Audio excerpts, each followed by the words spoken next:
guys, welcome back again from Tampa Bay. Going out on a stormy late evening. It's almost sunset. It's beautiful colors out in the sky. The storm is rolling in ahead of me here. It's probably not going to touch here. And I've been trying to figure out a good 80 meter HF antenna plan for the house. And I'll tell you what, I'm really struggling. Here's my thought. If I'm going to get into ham radio, as in actually put some money into it, about my only real interest right now is DXing, which to those of you that aren't in it at all means making really long distance contacts, like overseas. I think that'd be pretty cool. But to do that, it takes a real big antenna solution. The rest of it's easy. But the antenna is a big sticking point for me on this really small lot. Essentially, my lot is 60 wide by 100 long, but I can't put anything in the front yard. I've got a huge oak tree, and even if I did, it would be going over the house. That's no good. And it's not like I can put up a 10-foot pole in the front corner of my lot.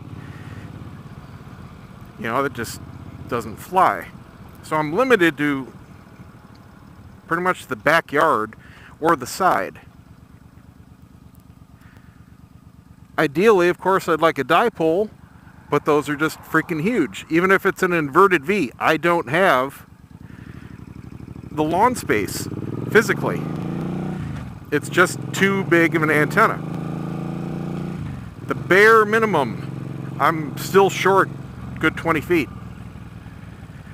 So I'm thinking, well, maybe a vertical. And I definitely want a multi-band solution. I know they're not as ideal as dedicated band antennas, but I'm not putting up 7 antennas. I want one adequate multi-band. That's all I'm looking for. Not looking for tip-top performance. It's never going to happen. I don't have a big old, half acre to play with. So, okay.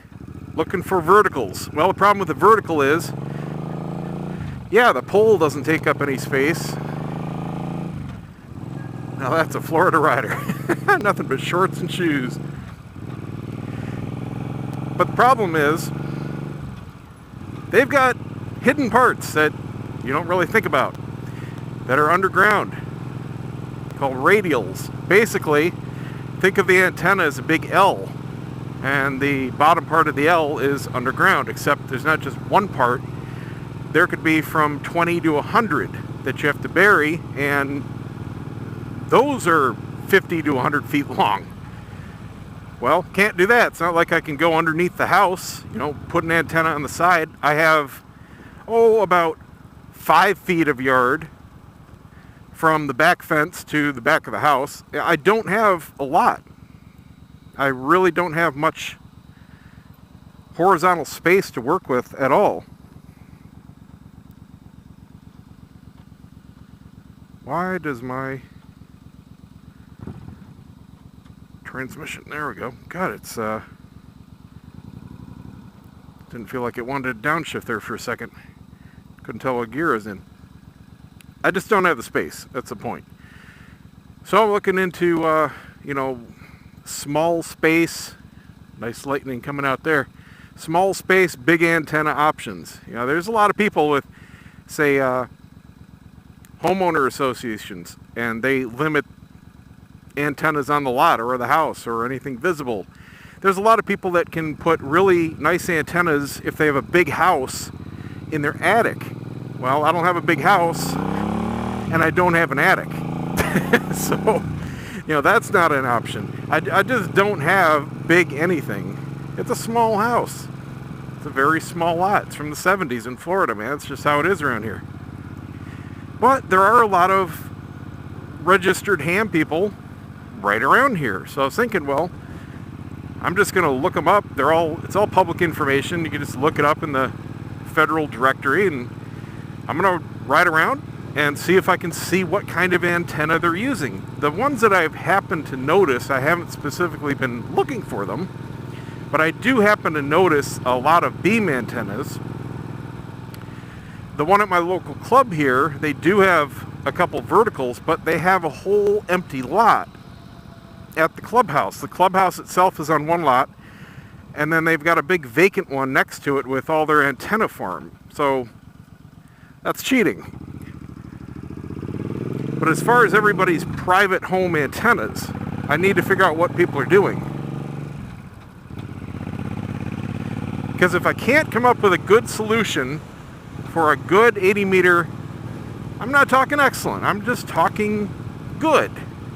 But if I can't come up with that solution, there's no point in putting any kind of serious money into the hobby if I can't use the 80 meter band. I know, yes, I could compromise and just put up antennas that will work for the other bands, but I just don't have interest in what the other bands are used for. Got my signal on that whole time? I'm really bad about the signals while I'm talking, I tell you what.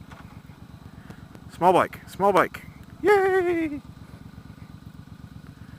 Man, everyone afraid of the line here?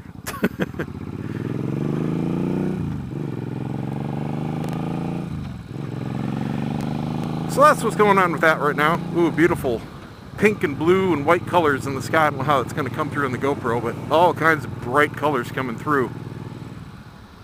We're in that golden hour where you've got that balance between natural and artificial light, so you can see the headlight on the street and it's balanced with the light in the sky. If you're a photographer, you know what I'm talking about. Really great for doing architecture shots. This is when I like doing my realty shots. I'll do the interior and then wait for this time, throw on all the lights, go on out and take the outside shots of the house, get the dramatic, beautiful sky, and still see all the lights in the windows and the porch lights and everything. That's the way to do it. So I'm still waiting for my call sign too.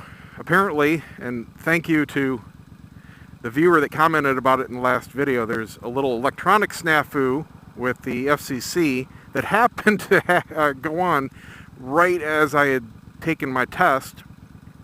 So bottom line, it was a few days delay. They've already corrected it, and they're going through the hundreds that were backed up from June.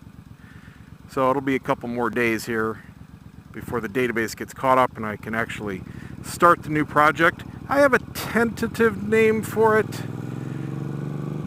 I don't want to really limit myself.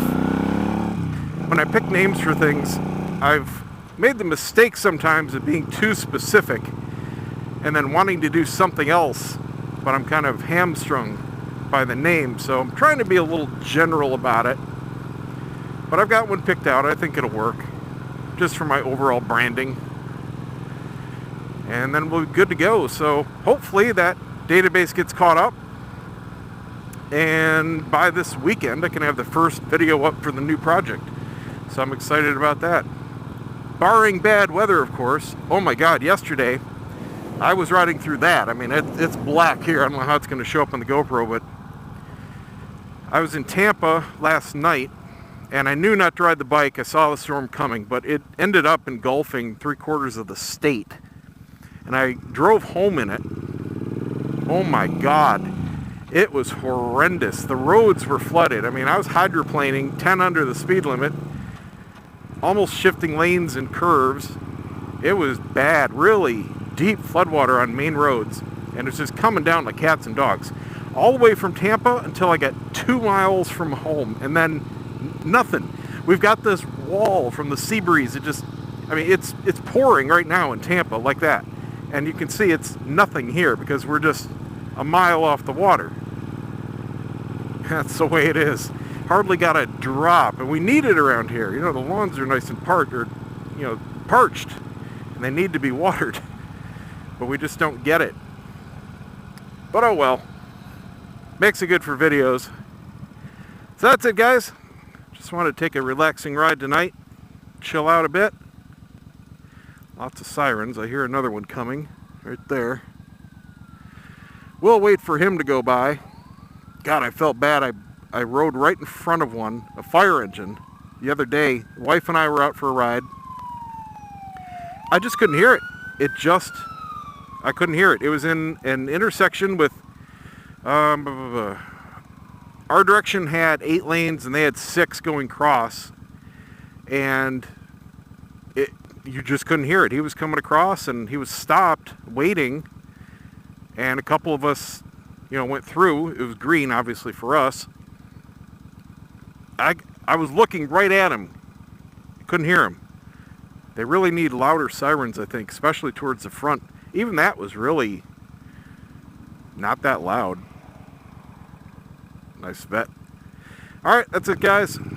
Thanks for watching. Don't forget to subscribe. Give me a thumbs up. We'll see you next time. Stay tuned for the new project. Should be coming before you even see the next Two Wheel Obsession video. Cross your fingers.